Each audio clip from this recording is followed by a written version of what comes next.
Market is closed. I am making my coffee because I have work to do after market. But we had a 7-hour live stream. You guys have to check it out. It was really hype. One, we go over what was happening with the market. I have a lot to say, especially after this week. I live streamed the whole week. You guys could go through it, all the plays, over like 12,000 in profits. The profits came from various plays I was holding over the week, and then a lot of plays. Oh, damn it, my platform, see, this is why I can't stream on this computer, because it'll just crash on me sometimes. I don't get that, but I'll go through, I'll show you guys some of the plays, but I want to talk about what's going to happen on the market. I could say this claim simply because, well, the market's closed and you guys can't go gamble on this. And really, if I'm wrong, you guys will get to say, Josh, you're wrong. You suck. I hate you. But nobody will lose money, which will be good. But I made some plays on this. I was talking about it on stream. And again, if you guys do, you have to check that stream. There was 2,000% plays. We called them out live. It gave the reasoning, and I know a lot of you guys, you see stock videos, there's people like, oh, I made money on this, I made money on that. You see it from before the play happens to doing it, and we recap it and go over it and really explain the why I actually did the play. So hopefully you guys could do it. A lot of people in the chat played it on the YouTube chat, and they played it on paper trading. I think some did real money. My boy Conroy, he did a crazy play on it. And then there's also Lulu. It was NVIDIA and Lulu. So you guys definitely check those out. And a lot of people even said, you know, I don't get any of this stuff. This stuff is like way above my head. Like I don't, you know, I'm confused by a lot of this. Like what do I do? And honestly, just watch the stream. Come ask any questions. It may not make sense. You're going to see trading from, you know, we're buying options, we're selling premium, trading of like the shares. If you don't know options, don't worry. But again, it will all make sense for you. But just come check it out. I have been having a lot of fun. I think we're going to do it Monday. I'm not sure, but we're going to have one this weekend. I think I'm going to do a Q&A session or actually just go over some filings and do something where we go over a balance sheet or something like that for you guys. I think you guys want to learn stuff like that. So, but yeah, let's talk about the stock market. Let me get my coffee and let me get my computer up so I can show you some stuff. And yeah, give me a sec. So I don't need to flex with gains on you guys. I have this screen up while my other one's getting ready to load. I just want to show you the SPY, what it means and what I'm expecting tomorrow, because yes, I do believe it is going to gap down. Another thing I know, last thing about the stream too, just as an update with options, this is the account I trade on the stream. And this one, you know, I made 12,000 on the other account so far. It's like 12 to 15. I'm seeing, because I have stuff on the table, but essentially, I lost about $1,000 on this account live in front of everybody. So I took, you know, I had some winning trades. I took some on Boeing and stuff like that, but I took L's, and you guys got to see it real time. I would ask the chat what to do on it. That was fun, but you know, understand options and understand the reality of everything too. You know, I want you guys to get ideas. It's not like I'm just spewing out, I made this much here, this much there, when, you know, I'm saying that with the impression or the assumption that you guys understand I was just doing this live in front of everybody for 7 hours.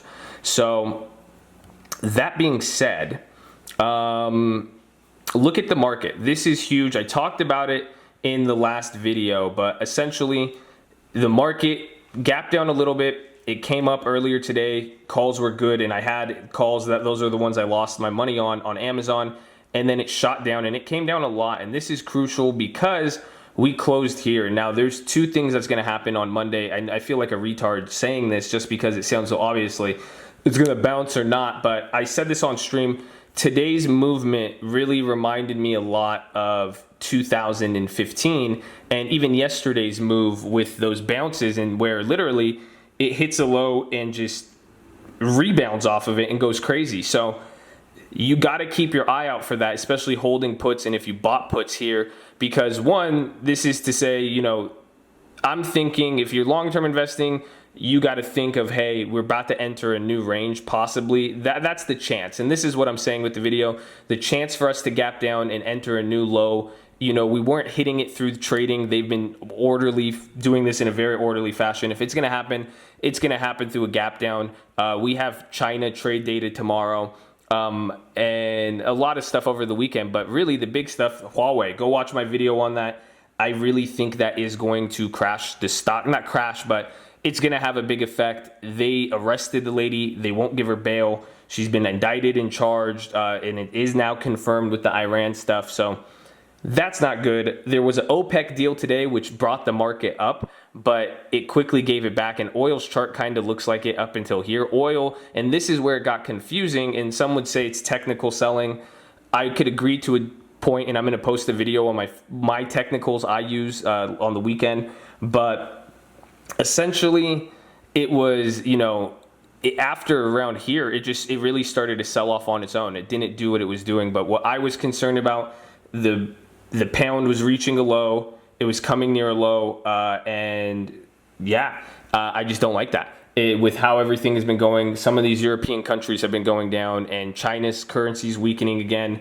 The trade talks seem like they're going down the drain, and now the rate hikes, and then two, the inverted yield curve, which is, again, with I said that in a few of the videos, I don't know which one, but understand how the dollar and rates have a counteract effect, and especially now with the yield curve. And I'm going to talk about future expectations and future pricing, but that's what's happening, and people are changing their attitudes right now towards the market, and I'm kind of scared. I'm saying, the reaction I'm looking for, I think we're going to gap down, but if it does one of these bounces, I would be relieved, because it could kind of signify the market is back, and that's what this did the other day. But if we come back after that, that's not good, because essentially we're about to be entering, like I'm saying, a new range on the market, because this just isn't, it's not cutting it. The rallies haven't surpassed how it is. The old buy the dip mentality, believe me, I am a buy the dipper myself, so don't get it twisted.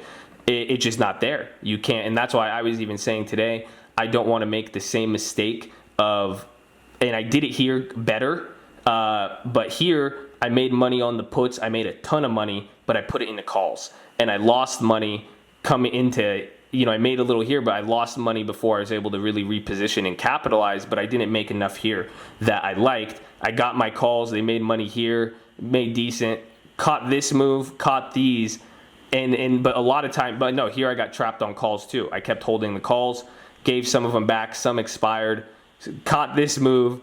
We caught this a little late, and then you guys saw from here streaming and how we played this with the Boeings and everything. But the point was, I was going into calls as a buy the dipper. I was taking my profits on these short-term puts and rolling them into calls, but it seems like that is changing. That is where the market rallies aren't being bought and people are selling. It's just literally it's liquidity. People are selling, and they have reasons why from all across the globe. And now it's starting to get to the point where it doesn't matter buy the dip. People are just going to start looking out for their own selves. And I'm not saying that to cause panic or anything like that. And obviously with how orderly this has been, I'm more confident, and I think any huge crisis or anything we're far away from. But definitely what the yield curve says in the future, we got to be on the lookout for. But the scope and extent, who knows? But right now, what I'm saying, coming into the weekend, we got that stuff, the China trade data, and all sorts of things. Again, oil stuff is going to be interesting, and I have a video talking about that with Iran and how that's going to relate, because the cuts didn't do much. Oil went up a little bit, but not what they should have done for an OPEC meeting, especially with oil at those prices. So it lost that steam, especially. But I'm going to talk about that. And again, I have a lot of videos this week, so get ready with it. But that's pretty much it. I think it's going to go down. If I'm wrong, I'm wrong on it. I'm going to probably lose $4,000 to $6,000 on puts. But I got calls today.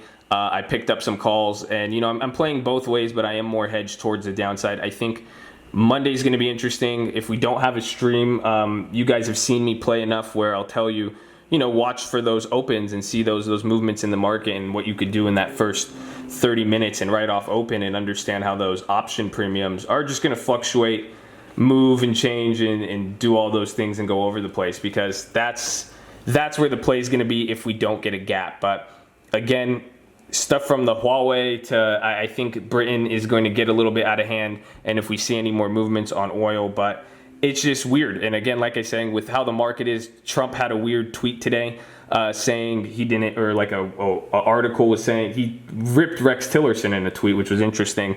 But then an article talking about how he was stressing that he didn't know he could be affecting the stock market so much.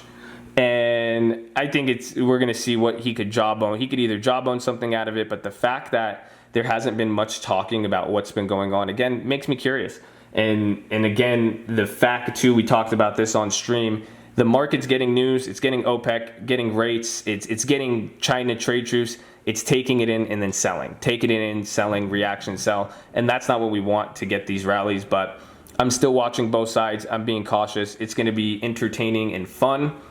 But either way, I hope you guys are prepared. Go check out the stream if you didn't. Give you guys stuff to do on the weekend. You don't need to go party. Go learn how to make money. Ball in.